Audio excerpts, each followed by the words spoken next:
Everyone keeps saying the same thing. Men are single because they lack emotional intelligence.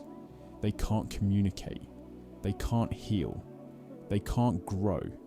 It sounds smart. It sounds moral. And it sounds wrong. Because if that explanation were true, the countries doing it best would have the strongest relationships. They don't. I saw a TikTok recently that went viral. Just a guy sitting in his car, recording himself.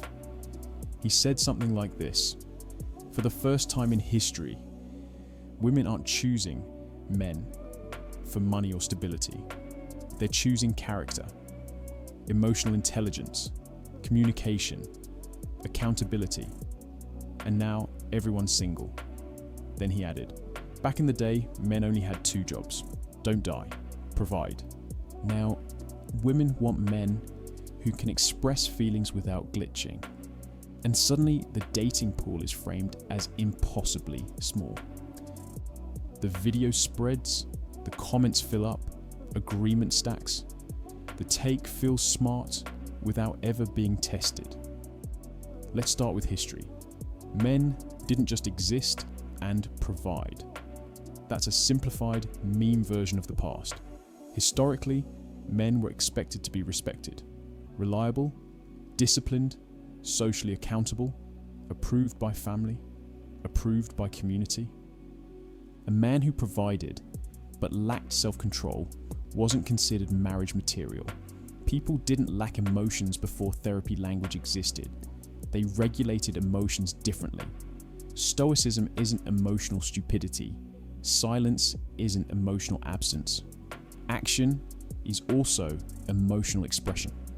Calling the past emotionally unintelligent is just modern arrogance. Here's the uncomfortable truth. Emotional intelligence is a modern label. Humans didn't suddenly evolve new emotional software in the 1990s. Being able to name feelings doesn't automatically create attraction. It doesn't guarantee stability. It doesn't guarantee commitment.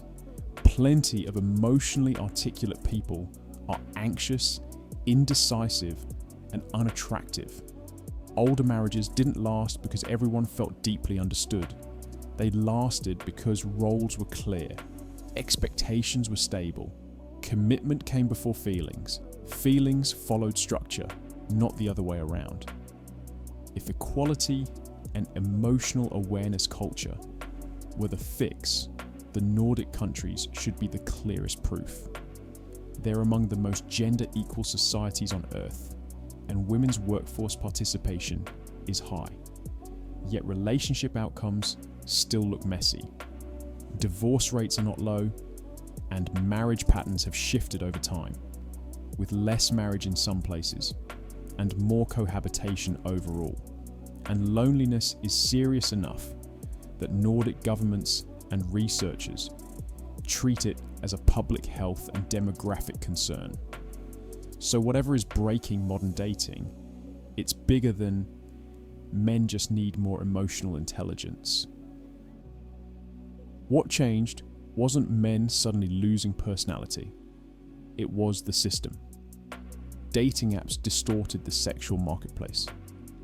A small percentage of men now receive most of the attention. Average men are filtered out early. Women experience choice overload. Men experience rejection fatigue. And this matters. Too much choice doesn't create happiness. It creates paralysis. When everything is an option, nothing feels right. I understand this personally. As a man who does much better on dating apps now than I used to, I've seen the other side. More attention doesn't bring clarity. It brings noise. That's psychology, not bitterness. Here's a layer almost nobody talks about. Modern women are encouraged to optimize for independence, career, emotional safety, and self-fulfillment. At the same time, they're still biologically attracted to leadership, direction, and competence. Those incentive systems don't align naturally. That creates internal conflict, not empowerment. Not because women are broken, because they're being pulled in opposite directions and told both paths should feel equally fulfilling. Often they don't. And men didn't simply fail to adapt. Many opted out. When effort is high, rules are unclear, and rewards are uncertain, rational actors disengage. Men stopped chasing, stopped investing, stopped committing. Not out of resentment, out of cost-benefit logic. That's not emotional immaturity, that's behavioral economics. Women are still attracted to leadership, confidence, direction, competence. Those preferences didn't disappear just because language changed. But leadership is now framed as toxic. Assertiveness becomes control. Boundaries become emotional unavailability. Then people ask why men don't lead. The incentives trained them not to. Now there's one more layer we need to talk about. The creator who posted that video has millions of followers. At that scale, you're not just sharing thoughts, you're shaping narratives. If you look at this type of content, there's a clear pattern. Same setting, same calm delivery, same reflective tone. And the message is usually some variation of, you're not the problem. Your pain means you're good. You cared too much. You're emotionally evolved. That content spreads fast. Not because it's false, but because it's comforting. And comfort isn't the same thing as clarity. This kind of content excels at emotional validation. It says, I see you. You're justified. You don't need to question yourself. That feels relieving. It lowers anxiety. It builds trust. But it quietly removes something important: self-examination. When pain is always framed as virtue, growth slows. When discomfort is treated as proof of goodness, people stop asking, what patterns am I repeating? What trade-offs did I accept? What isn't working? Not because they're incapable, because the content never invites the question. And the algorithm rewards this. Validation scales better than responsibility. Reassurance outperforms analysis. Comfort beats uncomfortable truth. Nuance doesn't trend. Systems thinking doesn't go viral. So creators who soothe grow fast.